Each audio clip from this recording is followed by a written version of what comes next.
Okay, let's go. Alright, let's go. Hey, follow the laughter. Hey, follow the laughter. That's right. Follow the laughter. Hey, follow the laughter. That's right. That's right. From Facebook to YouTube, TikTok to IG, all you see is laughing face emojis, LOLs and ha-ha to Tennessee. Subscribe to YouTube, you know we follow the laughter. Hey, follow the laughter. That's right. Follow the laughter. Hey, follow the laughter. That's right. Follow the laughter. Hey, follow the laughter. That's right. Follow the laughter. Hey, follow the laughter. That's right. Follow the laughter. Hey, follow the laughter. That's right. Follow the laughter. Hey, follow the laughter. That's right. That's right.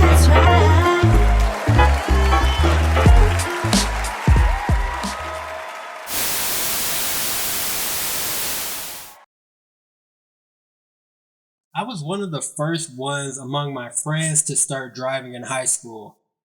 By default, I became the designated driver for most outings. Can you get me a ride? What I quickly learned was that having a car was more than just driving it and feeling cool. Whip it. You have to get gas, insurance, tags, maintenance, car washing, and still have funds for the most important thing. It's more? Food. You're hungry. Now, maintenance was the main buzz killer. And still is to this day, right? Oil changes, alignments, brakes, tires. Why? Yo, tires are expensive as shit. And you need 4 of them too. I am much better today with these tasks. But then, boy, I wouldn't buy new tires. Oh no, I would go to those used tire shops and just buy one to replace the one that needed it the most. I think we got one for you. So instead of getting 4 new tires and them wearing down at the same time, then replacing them all again years later, I would spend most of the year buying one-off tires to replace the worn out one, spending more in the long run. Damn, I need another one. Another way I tried to cut corners and save some money was I would get no more than half a tank of gas at a time. And I'll do it. Why, you Just may half. ask? Nope, just half. I'll give you an example. If $10 would give me half a tank and I had $15, I wouldn't put the entire 15 in. What if after I put the whole thing in, I came across an estate sale where a wife caught her husband cheating and was now selling his 60-inch TV and other items for $5. Well, I'll take that. Or even better, for $1 each. What? All of those? I would have a half a tank of gas and a new TV. If I put it all in my tank, I can't pull it out once it's in there. But I can always put it in later if I need to. I was also afraid of the full tank curse. When you have a problem like a wreck or engine issue that prevents you from ever driving that car again, and you had a full tank of gas, you cannot get it back. Plus, I was one of those drivers who would let the gas light come on and be like, I know my car. Don't worry. This was before cars told you how many miles you had until the tank was empty. Yo, you need some gas, bro? The light coming on meant I had about 15 minutes in town or 8 miles on the highway until the fumes would be depleted and my car would stop driving instantly. But even then, I knew the signs when my car was about to shut off. One sign was the radio would start to go out first. The station would become staticky and then it would go silent altogether.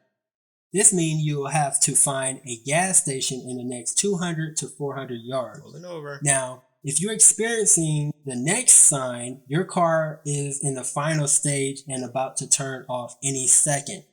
This is a little more dangerous as the brakes, gas pedals, and steering wheel become stiff and difficult to maneuver, but not impossible. With that being said, I have had a few times that I've had to walk or catch a ride to the next exit in order to get needed resources for my car because it had stopped on the side of the road Need a or ride, highway. buddy? This was completely normal car owner practice to me. There was one time where my car stopped on the highway. This changed my perception about car maintenance forever. It's changing. I was on the shoulder of the road and I did the traditional car problem routine. I feel like this is standard practice. Everyone does the same thing when car issues strike, whether they know what they are doing or not. They can be inexperienced or mechanic level. They get out of the car, go to the front, lift the hood, and stand there, hoping the engine will point out the problem or that the issue will just identify itself.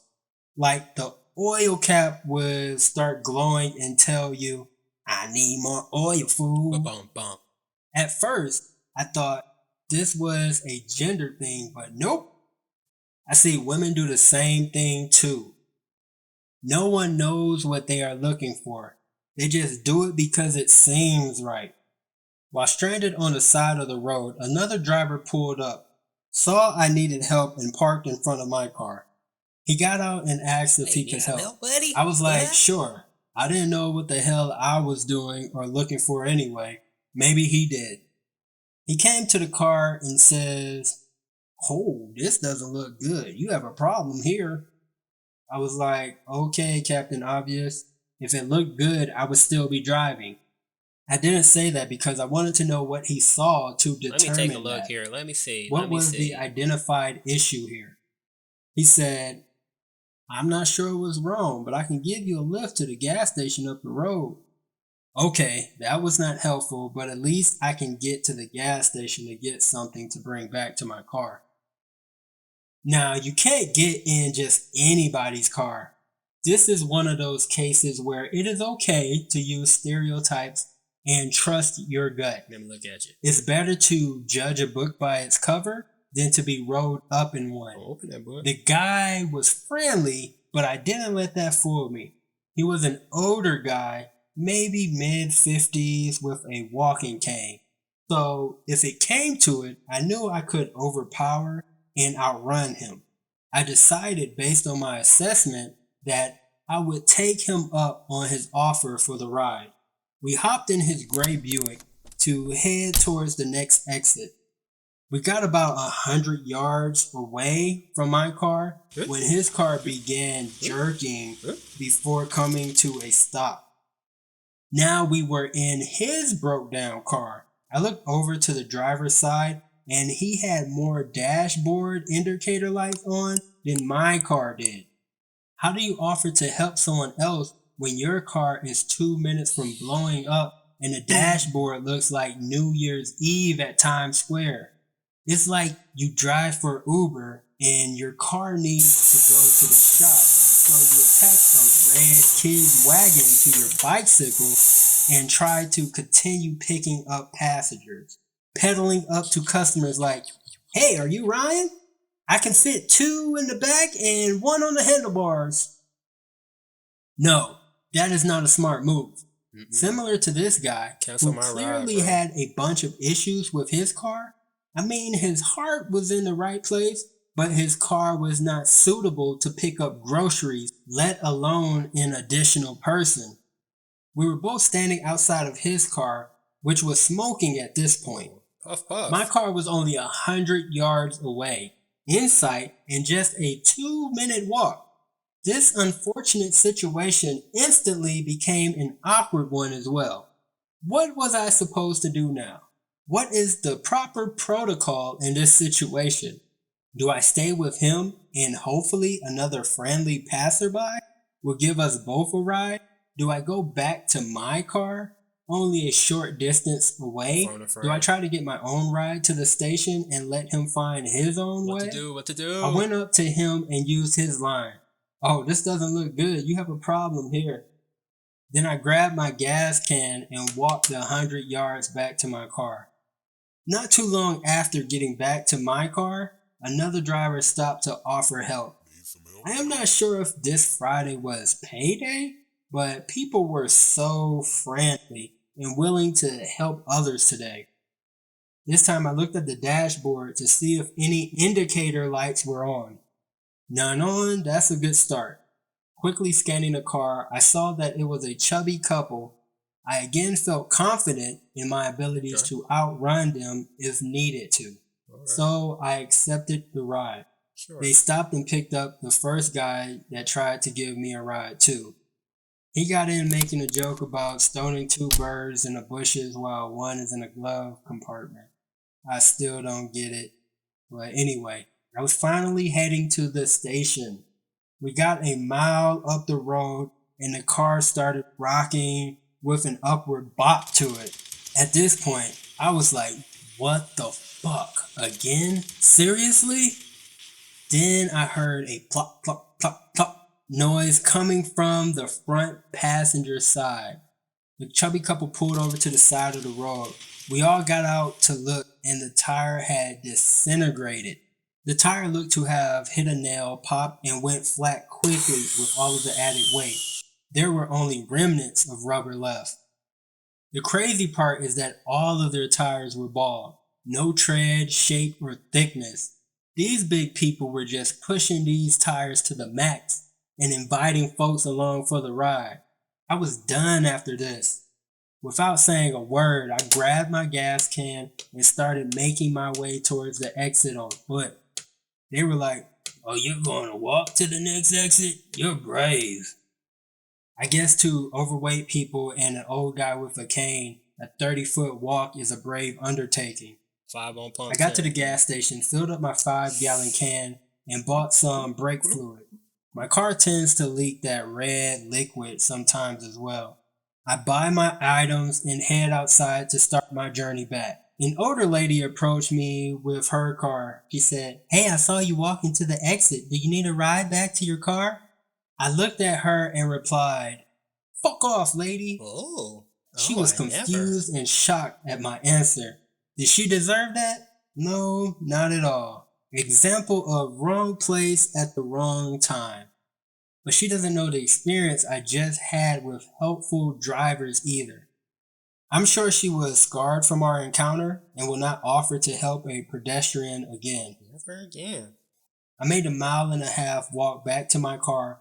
I walked past the chubby couple and the old guy again, engaging in no dialogue. I added the brake fluid and gas to my car and started back up with no problem, and I pulled off, speeding past the unhelpful friendly driver problem picker-uppers, taking my ass home. I didn't want to be in or see another car for like a week.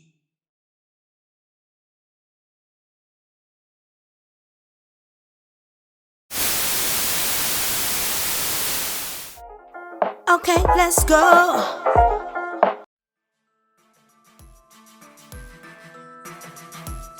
$5W30. I need more gasoline. $10W40. I need more liquid food. Synthetic blend. I need more gasoline. I need more oil soon. I need more oil food. I need more gasoline. Synthetic blend. I need more oil too. I need more oil food.